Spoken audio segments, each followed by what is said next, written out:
columnist and Giants beat writer, talking with you daily on YouTube, here on the PL on NFL YouTube channel, Talkin Ball with Pat Leonard. We bring podcast episodes with guests. We do long form live chats with you, diehard Giants and NFL fans.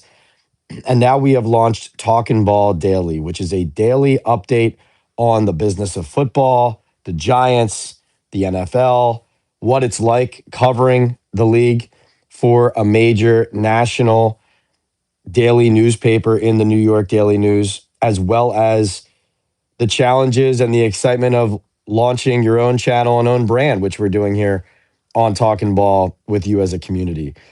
And we're here today.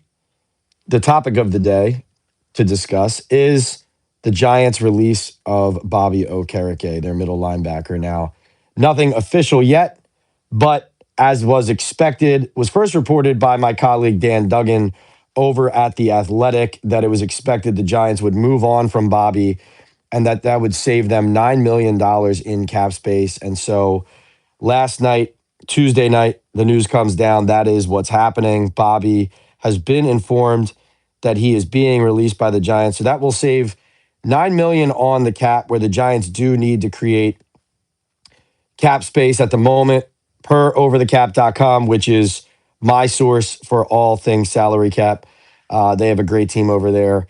At the moment, projected with the new salary cap ceiling, that the Giants have 1.7 in cap space. But moves like this, releasing a veteran like Bobby Okereke and saving money, that is one of the reasons why when people say the salary cap is not real, that's not true. That's an overcorrection, because you look at why do teams like the Chiefs schedule Patrick Mahomes' contract as spread out as they do, and why do they restructure, right? There are definitely reasons why teams need to add void years to contracts, create structures a certain way so that they can fit a roster onto the field that they feel like has a chance to compete every season.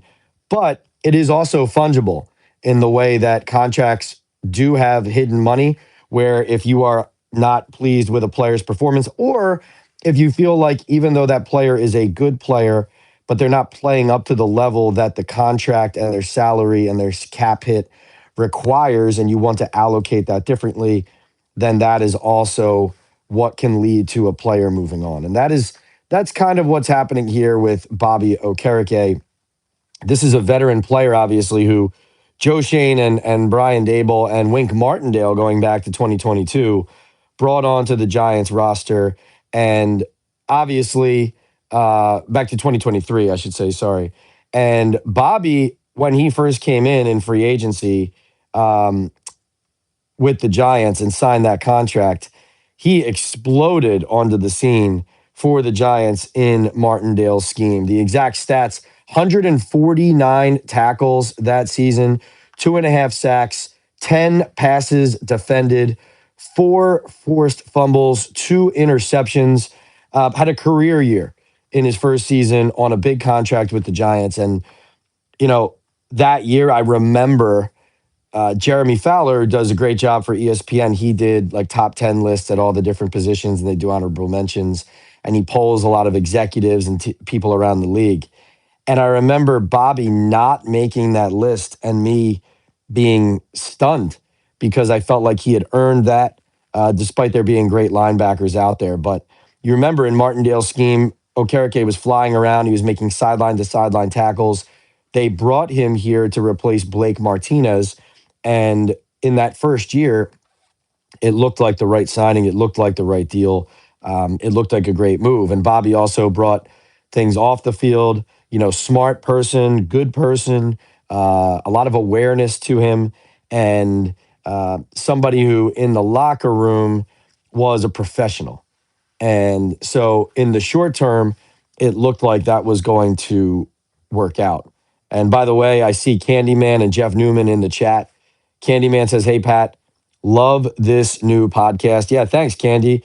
Well, people like you who are diehards, who are ordering merch, who are here for whatever content we post, you're here, you're participating, you're loving what we're doing. I really appreciate that. And, Candy, yesterday I was telling people who joined our first Talking Ball Daily that eventually, as we stagger some membership options to Talkin' Ball, I would envision that Talkin' Ball Daily could end up being maybe like a premium option, something that the diehards, the special members have access to every day, like a regular touch point that we do here on YouTube as we continue to grow.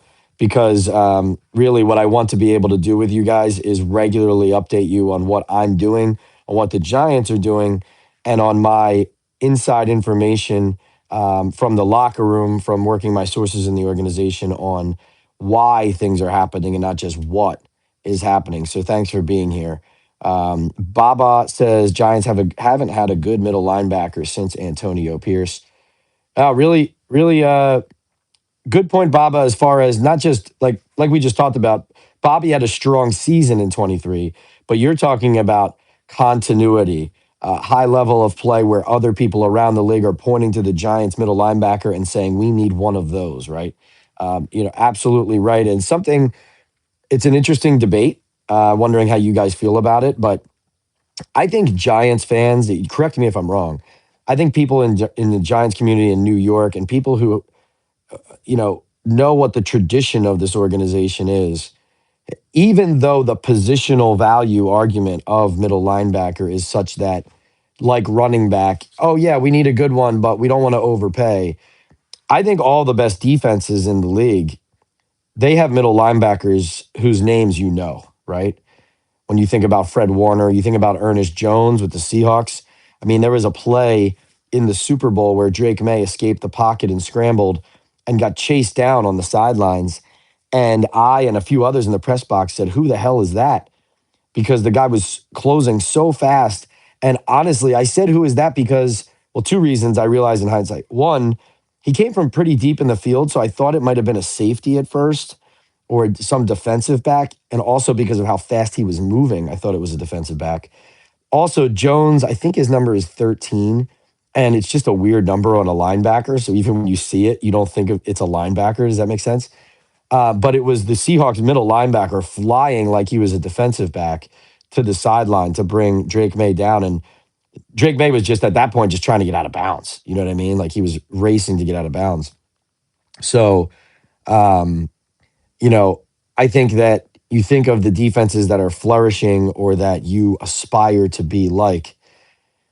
I mean, even look at the Bears as a team that traded Roquan Smith a few years ago to the Baltimore Ravens. Ravens, when John Harbaugh was there, constantly prioritizing middle linebacker, right? CJ Mosley, the trade for Roquan Smith, Patrick Queen.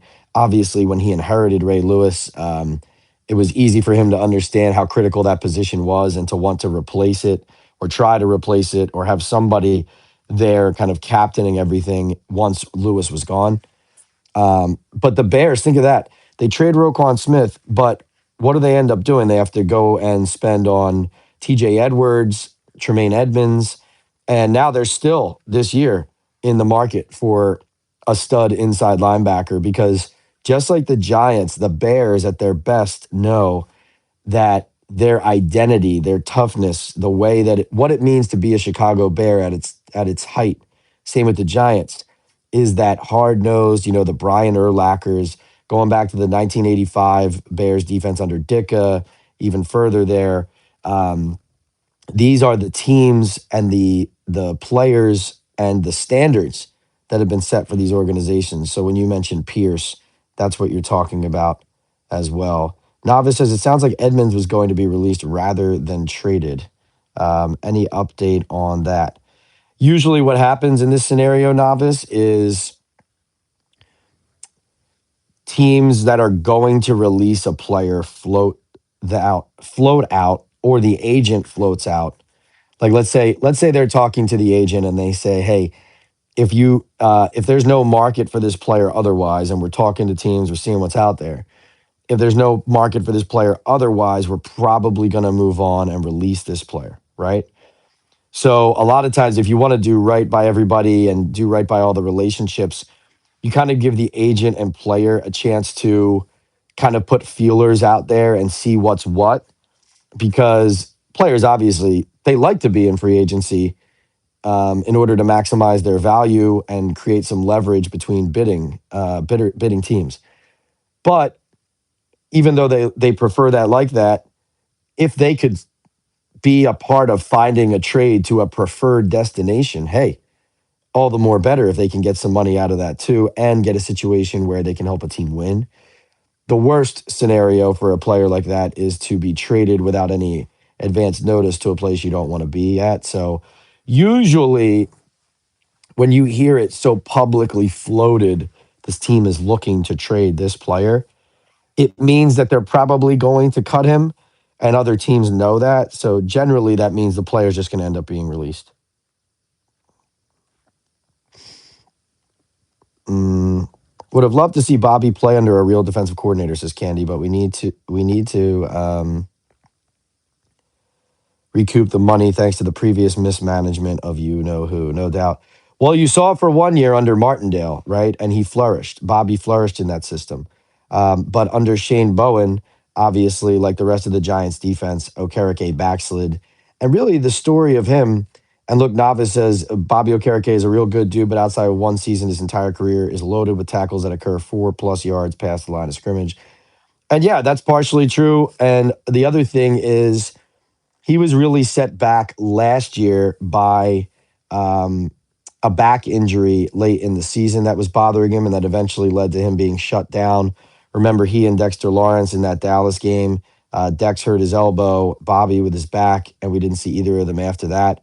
And frankly, the interesting thing about Bobby is I do think that next year he will play better than Giants fans expect wherever he lands, because if you guys noticed at the end of this past season, obviously a forgettable season, but at the end of this past season, Bobby was flying around again. And I think, at least the way I saw it, he looked healthier for the first time since he had battled and played through some injury and that back injury towards the middle third, um, or like the early part of the final third of last season for the Giants.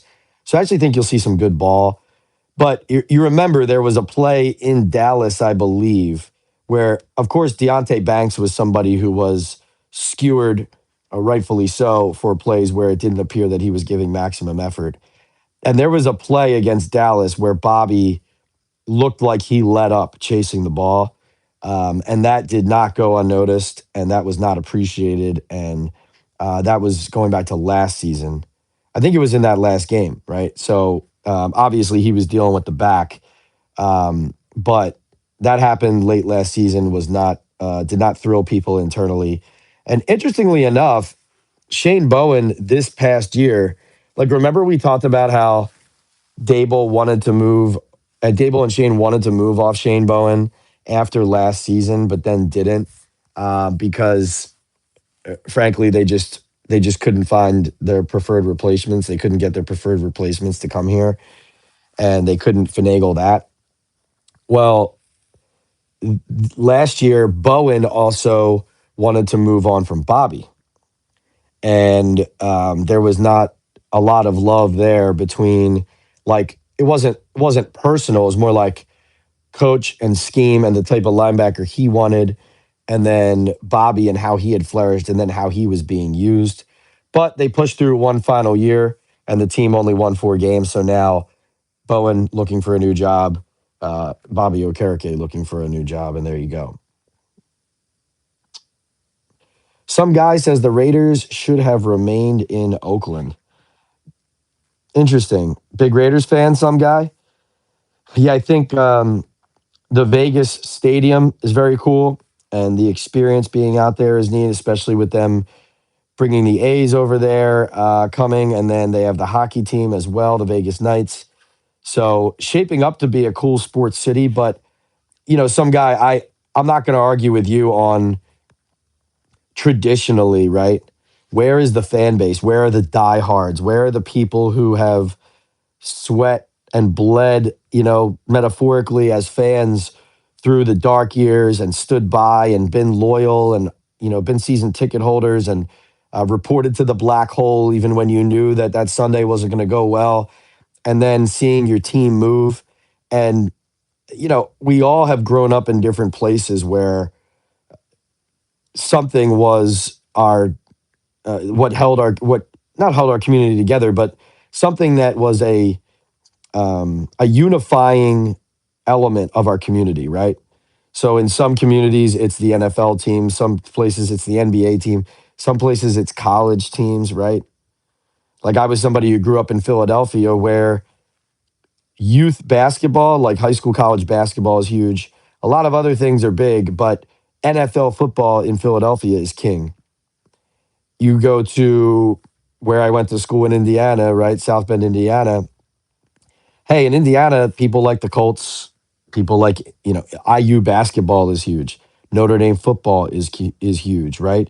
It's much more, yeah, hey, the Pacers are good. That's exciting. It's much more college versus pro. Well, you go to Oakland with the Raiders. I mean, they're each synonymous with each other. And so losing the Raiders to a place like Vegas, no doubt a punch in the gut. And you think of the history of the league and what the Oakland Raiders have meant to the history of the league, and them not being there certainly feels strange. And I can feel your pain. Baba says, I hate my Giants being treated like a retirement home. They've been signing has-beens, never seen one work for my team. Bills have done that for years, says Union. Greg says, what's up, Pat? Do you think we'll go after Leo Chenal from the Chiefs in free agency? So spinning it forward here, and these Talking Ball dailies, as I've said, there'll be quick snippets, 5 minutes, 10 minutes, 20 minutes, maybe pushing to a half hour at most. But absolutely now you have to turn your attention to where are the Giants going to go from here when it comes to a solution at inside linebacker? Because, okay, you could sit there and say, oh yeah, like Bobby wasn't getting it done, and we needed an upgrade at middle linebacker. So then the question is, well, who is your solution, right? Sonny Styles has obviously jumped off the page and off the draft board and off the combine field from Ohio State as a potential target at 5 for the Giants. Wouldn't be a shock if he's their guy, if he's still there. Some other names to watch: Anthony Hill Jr. from Texas, there's C.J. Allen from Georgia. Those are some names at the top of Josiah Trotter from Missouri. Um, those are some names that are jumping off of the scouting lists. But as Greg is correctly judging here, you need to go with some experience at this position. And Micah McFadden, who is a free agent, certainly could be considered a part of the solution on the inside. I think ideally Micah would be, you know, he's at best your second linebacker, ideally maybe your third, or somebody who is pushing in that competition for the second spot and on the inside in like a 3-4 set. And you're either pushing that player to be the second one on the field, or you're one of the better reserves and third linebackers in the league, hopefully playing at your highest level and at your healthiest. Here's the funny thing about when you ask about Leo Chenal. Now, I'm not going to sit here and tell you I know exactly who they're targeting tomorrow. Funny thing about when I look at the free agent middle linebackers is John Harbaugh and the Giants, and even the organization up to ownership, they know they have to stop the run. Have to stop the run. Like, just, it's not acceptable to, especially when you get rid of Okereke. Yes, hey, adding a young guy and a Sonny Styles, exciting, fast, strong, instinctual, right? You need some experience though there. And you need not just some experience in the middle of a defense. You need somebody who's revered for stopping the run. And I'm not saying that this guy is going to be the signing. I'm just saying if I wanted to tomorrow be a better run stopping defense, even though he's up there in age and he doesn't have many years left, Demario Davis from the Saints, this is a guy who I remember when the Giants went down to New Orleans and got smoked down there. Saquon Barkley, I remember after that game said, he's like, I don't think I've played against many linebackers better than that guy in my time in the NFL. And he controlled the game, he controlled the defense, he controlled the field, he dictated to the Giants offense the entire game. Um, Now, Davis obviously is the kind of player who is going to be probably if he leaves the Saints, if he leaves the Saints, he would be the kind of player that would probably go somewhere where he could win a Super Bowl before he retires, right? So, good chance that based on the Giants building for the future and what Davis is looking for, probably not a match. But why I'm saying this is if I'm the Giants, I'm starting with okay, we released this player, Bobby Okereke, because we need to be a better run stopping unit. We need to be harder to play against. So who is that player, right? The list of free agents obviously up there. Um, Devin White with the Raiders, more of like a project. Alex Singleton from the Broncos, Anzalone from the Lions, Quay Walker of the Packers. Chanel is a guy who has some talent, played a little over 40% of the snaps for the Chiefs. Um, I don't think he is the obvious upgrade over a Bobby Okereke. He is a guy who can play in space, has some ability to move, and can give you some versatility at that position for sure. Um, he does not jump off the page to me as the replacement for a Bobby, but certainly a useful player. But I'm looking at a bigger investment in this position probably than that. So I look at the top, Caden Ellis from the Falcons, like I said, Davis, Singleton, et cetera. Levante David's another guy who's up there, but who would upgrade what you're doing. I'm interested. Quay Walker, um, Demario Davis. Those are two names. Alex Singleton. Those are probably the three names that I am most interested in from standpoint of how they play and what I'm looking for with the Giants. But Chanel's a useful player, and the Giants need. It's not like they just need one linebacker either, right? Even though, hey, maybe they're moving Tyler Nubin around to try to see what he could do better.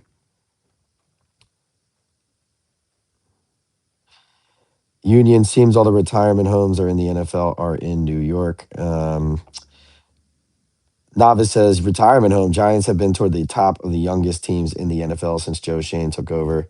Yeah, it's been a combination of a lot of young players, but also guys like Russell Wilson, Jameis Winston, guys towards the back ends of their career coming here to try to kind of build their brand towards the end. Even Bobby was a younger guy, still coming to a place with a bigger market to work on the business side as well. Let's see. People are hot on Styles after the combine, but I have doubts about any middle linebacker in the first round. Even the best didn't show early in their careers. Even Roquan Smith took until year three. Fair point, novice. Hard to expect like immediate returns from a rookie. What will it take for the Giants to win more games next season? Better offense or defense? Says Steve. Steve, I think ignoring the offense would be the wrong thing to do. I think this is a great question by you because so my short answer is I think the defense has the most ground to cover to go from being what they were last year to being just competent enough to win games this year because of how uh, some of the personnel decisions have backfired, and then also obviously there were games where the offense, even if it wasn't perfect, seemed like they did enough to win a football game, and then the defense was coughing it up. I think, though, that even though you have to focus on being a harder defense to play against, and that has to be a priority, I think assuming that the offense is okay would get them in deep trouble. This offense needs to continue to improve. So I think John Harbaugh knows that. I don't think I would hope, but I don't think that John Harbaugh is looking at this like, hey, the offense is fine. We just got to upgrade the defense. It's not like that. So I would say the defense needs to be really shored up, clearly, very much so. But doubling down on how do we protect Jackson Dart and what weapons do we give him on offense has to be a huge part of the plan too, and is. This draft is so mid on high end talent. I have finally come around to drafting Jeremiah Love, the running back from Notre Dame, at 5. You have to get a true impact player. He is pretty much it. Interesting. I've been Jackson Dart fan since he played with USC. He gets better every year. He is a star, says Tatum, Jonathan Tatum. Novice likes Demario Davis as well. Giants brass will be crazy if they put all their eggs in on Styles because there's no guarantee he will be there. Very much so, Gerald. Very much. That's why you have to shop at the high end of the free agent linebacker free agency market right now and poke around on that. In addition to the draft focus. I agree. Need experience at linebacker and the inside, says Gerald. I see a big splash of free agency. Jonathan says Dart needs an extra weapon because Malik on the outside. Who do you hear that John Harbaugh will be looking for? I would expect them to sign probably a at least one, if not two, like mid-level free agent receivers, and then also to draft one would be my guess. So, like we've obviously drawn this connection early on, but Tyquan Thornton from the Chiefs, a guy with familiarity from Kansas City with Matt Nagy in that system, a deep threat, somebody who, once he was given more opportunities last year, signed, pushed the ball down the field. As far as like, hey, it's time to spend big money on a wide receiver. Not a lot of receivers that jump off the page in the free agent market, like, oh, gotta have this guy. Um, so I think very clearly it's not the year to break the bank for player X, I think, at the wide receiver position. More likely that in a draft with a lot of good young options on cost control, you can get a one or two mid-level receivers. Like I said, Tyquan Thornton jumps off the page to me on a reasonable deals that don't tie you long term, and then you're also drafting a receiver, whether you're taking Tyson or Tate early, or whether you're going in round 2 or 3 with a wide out. And remember, tight end, running back, receiver, like all these weapons need some upgrades. Is Cade Otton an option at tight end? I wouldn't rule any of these guys out. The tight end market right now. Let's see. Tight end market right now, Otton, Dallas Goddard. Those are names that jump out to you. Isaiah Likely. I saw a report that David Njoku, I think Elliott Shore Parks from IP reported that Njoku to the Eagles could be a possibility. So is Dallas Goddard then somebody that you take a hard look at? Unreasonable to think the way they played and scored on offense is sustainable, says Novice. Too much off structure to be counted on. Agree. Do you think there is any truth to the drafting Love at 5? Is Scat health a question? Scatterboo's health, yeah, it's like the Giants like to keep saying they're optimistic about guys like Scottaboo and Neighbors. The truth is, though, there's a huge difference between walking around on Radio Row and playing football. And so they need. Also, the fact is, as much as you like Scattaboo and you like Tyrone Tracy and they've given you things, there's no number one running back on the team. So that type of investment or looking at that possible and type of investment makes sense. So yes, Love at 5 is possible. Good morning, Pat. I'm loving these early morning lives and the insight it provides. Thank you. Thank you, man. Appreciate that, Fire. Out of these 3 inside linebackers in free agency, Walker, Chanel, Edmonds, which one is the most realistic for the Giants? I would say, did Walker have an injury last season? Let me see. Based on their No, he didn't. I like I would say Walker. I would say Walker. That's not inside information, somebody telling me they're going after Walker. But you're giving me those 3 options. Like Edmonds, to me, I thought was a weak point in the Bears defense. Chanel, like I said, can move in space. I don't view him as the like, hey, I'm really pumped about this. Walker would make me more excited about replacing Okereke with him. That's just my quick answer sitting here now. Why won't the Giants re-sign Wandale Robinson? Says Steve. I think it's one of those situations where they see that player worth a certain number for the role he plays, but their offense is changing and evolving. And also, I think what you saw last year is the ceiling of Wandale Robinson. Um, that's what you saw, and I'm happy for him. I'm happy for what he did, what he was able to produce. But the reality is, I think it was more like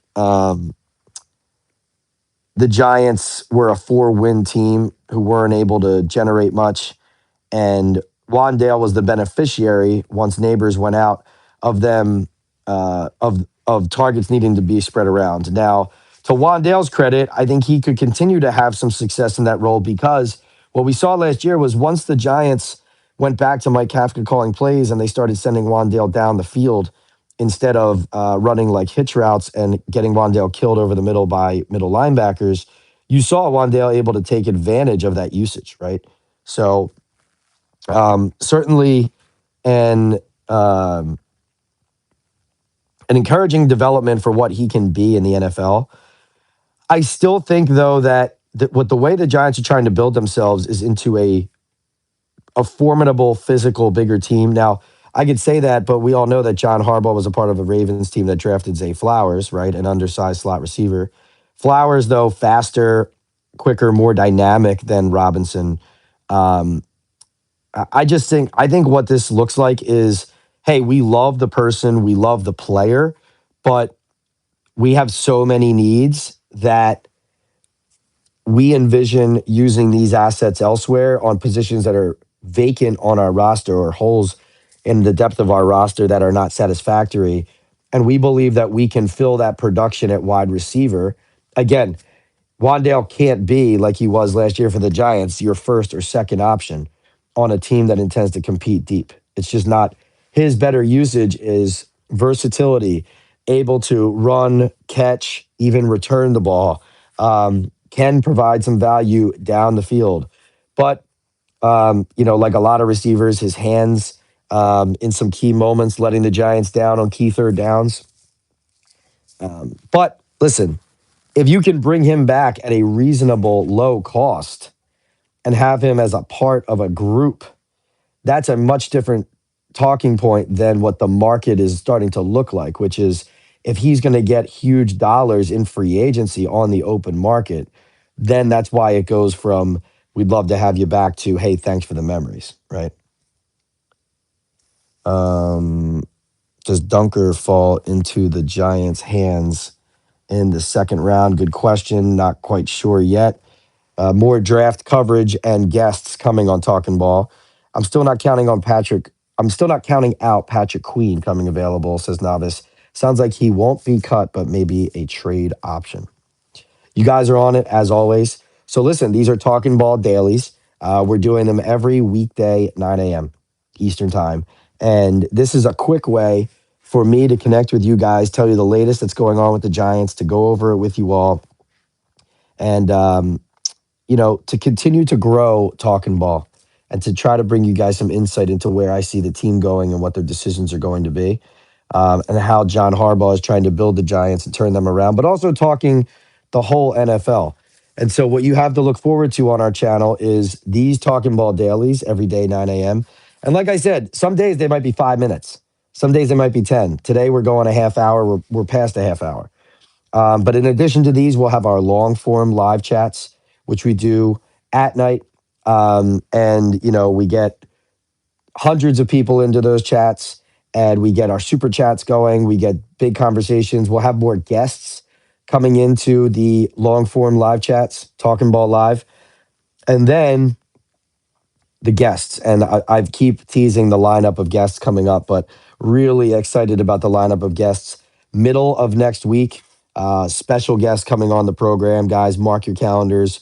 Wednesday, the 11th, Thursday, the 12th, somewhere in those 2 days. Really excited about a big time guest dropping on Talking Ball and joining me on Talking Ball Live. And I think you're not going to want to miss it. I know you're not going to want to miss it. But we'll have special guests coming on to talk the draft board, talk prospects, free agency, right? Diving into all the different fits around the league and what we like about what's going on with the Giants and elsewhere. And like I said, here on the channel, eventually there's a good chance that Talkin Ball Daily, what we're doing now, is going to become a part of a premium service on Talkin Ball as far as memberships go, because really, obviously, this is a lot more content than we're used to bringing to you. But I think it's worth it. I think the community of you out there, Giants fans, NFL fans, and Talkin Ballers, right? People who have already subscribed to the channel. If you haven't, please subscribe, by the way. But I think the appetite is out there for you guys to get more nuggets of information, more details that I have that you're not getting from those quick tweets from people, and even from people like me, insiders, people reporting the quick news. There's always a backstory to all of this, behind the scenes, what it took to get a story, what the Giants were thinking behind it, why they're moving in a certain direction. Best pod for real Giants fans, says Southern Yankee Sneakers. Thank you, Southern. Really appreciate that. Hit those like buttons while we are live before we get out of here. I saw some other questions come in. I gotta hang up now and get rolling. These are quick form live chats with you guys, but let me tell you this: Daniel Duran, Gerald, and Novice, and Let's Be Giants. All of you with the questions you just dropped here at the end, bring those tomorrow. Bring those tomorrow, 9 a.m., and we will start with whatever my topic of the day is and get right into the questions you just said. So please bring those into the chat tomorrow. Janet is closing us out here. Are Jaguars fans welcome here or only Giants fans? Janet, Jaguars fans more than welcome here. So, really quickly, before I get out of here, Janet, my backstory is I'm the New York Daily News NFL columnist and Giants beat writer.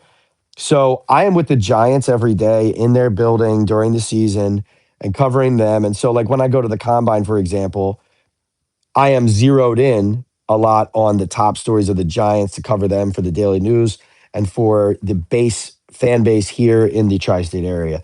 But I have a decade now. I can't even believe I'm saying that. A decade of experience now covering the league. And really, since 2018, 2019, I've been our NFL columnist.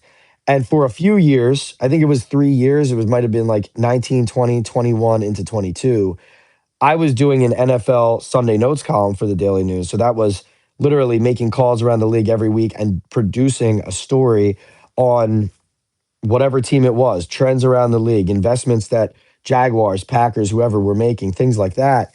And I'm still making those calls, still having those conversations, and still have intel on these teams around the league and informed opinions on these teams around the league.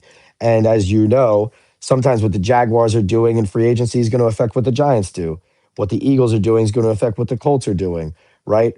Some player gets tagged in Dallas. What does that mean for the league and their decisions about the salary cap? I'm covering it all. So Jaguars fans more than welcome. And especially, hey, bringing some positive vibes to the chat with Jaguars fans in here, because the Jaguars are one of those teams that the Giants are looking at right now and saying, hey, they just turned it around. They got a new coach. They got a new general manager. They got a new direction and a new vibe. And now they're in the playoffs, right? They even had a quarterback who looked like he was cooked, suddenly looking like he can help lead your team deeper than anybody really thought going back 13 months. So we are going to talk those things here. So not just Giants talk, but you'll learn a lot about the Giants being here on Talkin' Ball, but you'll also find with our guests coming on the show and doing our podcast, our live podcast, and the guests that we have on, that we are going to span the whole league. And this is very much a podcast and a community for all NFL fans and the entire league. Thanks for being here. Remember, subscribe, hit the like button. Everyone whose question I didn't answer at the end, bring them tomorrow, 9 a.m., Talkin' Ball Daily. This has been Pat Leonard from the New York Daily News and the Talkin' Ball with Pat Leonard podcast. Go to the New York Daily News website today. Check out my latest on Kenneth Walker, on the Giants free agency ideas, and on Okereke and why this release is happening and what is next. Take care. Thanks for being here.